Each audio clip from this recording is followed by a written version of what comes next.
foreigner of all mental state. Mind is their chief. They are mind made.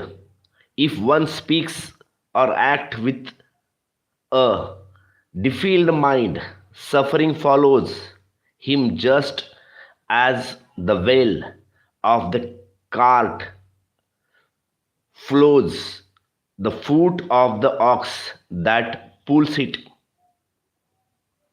A short sutra, but profoundly afar reaching. Note that Buddha is not repeating any scriptures. Scriptures is being born from Buddha. Mind is the foreigner of all mental state. Any mental state arise, you are standing on the road, a beautiful car passes by. What happens in your mind? And impressions is a mind. A black car passes. A feeling image, a desire is not created by the car passing. If you simply observe, and your observation is as natural as the eye of a camera. Even if a car passes in front of camera and it takes a picture, the camera won't go and buy the car, nor will it think about buying the car. If you are standing there and your eyes are like a camera, you simply saw the black car passes by, an image was formed, and then it was gone. A shadow came and went. There is no difficulty. But when this black shadow of a car passes through you, a desire arises in your mind. I wish I had such a car. A disturbance arises in the mind. A waves rise as if someone threw a pebble into the water and wave across. A car is gone, but now the waves is with you. Now these waves will drive you. You will start working to earn money, or you will start stealing, or you will pick someone pocket. Now you will do something. Now the mental state has grabbing you. Now this mental state will make you angry. If someone put an obstacles in your way, if someone comes into your path, you will become ready to commit a violence, ready to kill or be killed. If someone helps you, you will become a friend. If someone hinders you, you will become an enemy. Now now your rights will be filled with this dream, this car. This car will keep circling around you. You will not find a pace until this happens. And the funny thing is, after a year of hard works, the day it becomes yours, you will be suddenly find that car is yours. But now what? These three restlessness, these years of restlessness has become a habit. Now the restlessness does not leave. The car is finally mine. But the restlessness doesn't go away because we becomes accommodated to it.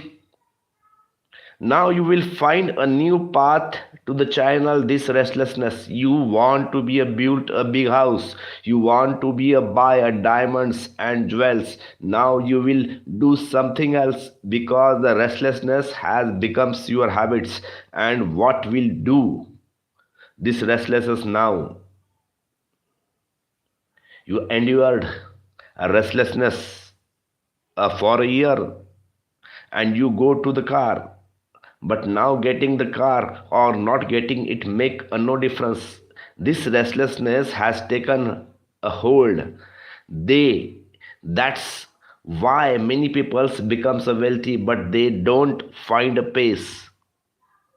They don't find a peace because by the time they becomes a wealthy, they will already becomes accumulated to restlessness. Until becomes a wealthy, they couldn't live in peace. Think that one they were rich, they would find a peace. But peace isn't so easy to attain. If the habits of restlessness has becomes deeply ingrained, you might become so wealthy, but where will the restlessness go? Then the race to becomes even well they are beginning, and the mind says let's become so every well there then, but it's all a trap of the mind. Buddha examined each of his desire and found that a desire is waves rising in lake of the mind. The very meaning of desire is a wave. It's tremor in the mind. If the mind can remain still, no desire arises. If the mind stumbles, a desire arises, then it doesn't matter what causes the trembling. 2,500 of years ago, the Buddha times where there were no cars, no so many. Foolish people think that there was a great peace then because there were no cars, so the worry about buying a car couldn't arise. There were no aeroplanes, so they worry about buying an aeroplane couldn't arise. But you are mistaken. There were just many warriors because someone had a magnificent bullock cart, a courage, and that caused a worry. Someone had a magnificent house and that caused a worry. The subject matter doesn't matter when it comes to worry. Whether you throw a pebbles or the Kohinoor diamond into the lake, it make no difference. The Kohinoor diamond create a ripple and the ordinary pebbles create just a much of a ripple, just a big a wave. Something was thrown, that all that matters. The mind thrown some things and the disturbance began.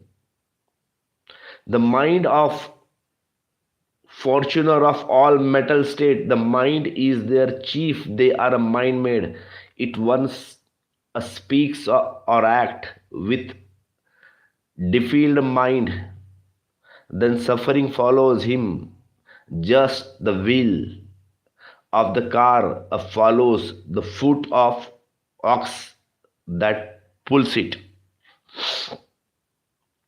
Buddha discovered a truth. There is a suffering in life where two are unhappy in life. And when suffering grips us, we ask, who created this suffering? Who is causing my suffering? Wife, husband, son, father, friend, society? Who is causing my suffering? The economic system, the social structure. Who is causing my sufferings? Ask Marx. He say suffering is created because the economic structure of society is wrong. There is a poverty, there is a wealth, and therefore suffering is created. Ask Sigmund Freud, and he says suffering is created because if man is giving complete freedom regarding his instinct, He becomes like a wild animal. Suffering will arise from that. Civilizations will be destroyed. If he is taught, trained, refined, then there is a repressions. Repression causes suffering. Therefore, a Sigmund Freud said suffering will never end. If you leave a man completely free, there will be bloodshed because man has 1,000 kinds of animals instinct within him. If you suppress them, try to make him a decent, a gentleman, then there is a repression. When there is a repression, suffering continue. The instinct are not fulfilled. Fulfill them and there is a trouble. Don't fulfill them and there is a trouble. So Freud ultimately said the man as he is can never be happy. Happiness is impossible. If Freud and Marx analysis were the only analysis available, then it's cretin that a humanity.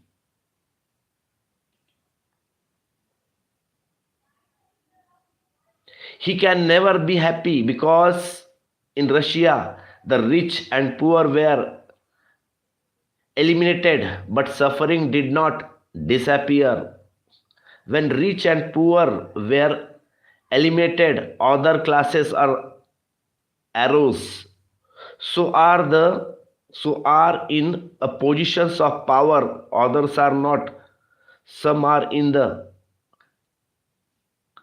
communist party, and the others are not. Those in power have become so powerful that the wealthy of old days were never so powerful, and those not in power have become so weak that no hungry, beggarly, poor person even ever was. The wealthy never had such much power as the official in Russia. The struggle remains the same. The divisions remain the same. The new classes has formed even through the old ones were eliminated. It seems that the man only changes his diseases in the name of revolutions. Only the diseases changes, nothing else changes. That outwards from changes, but the inner diseases persist. All relations has a proof fertile. Only the Buddha's relation still holds a meaning. Buddha says the causes is within your own mind. If you go a searching outside, your first steps is wrong. Your first step is wrong. Now you will never be able to sit things right. The case of suffering is within you own mind. Whenever you want to inflict a suffering of someone, you will suffer. Whenever you purpose a thought filled with a desire to inflict a suffering, you are swings the seeds of suffering. Whatever the other person suffer or not, you will certainly suffer. If you are suffering today, the Buddha says it is the fruits of the seeds you sowed yesterday. And if you want to avoid suffering tomorrow, the place be a kind today. Don't sow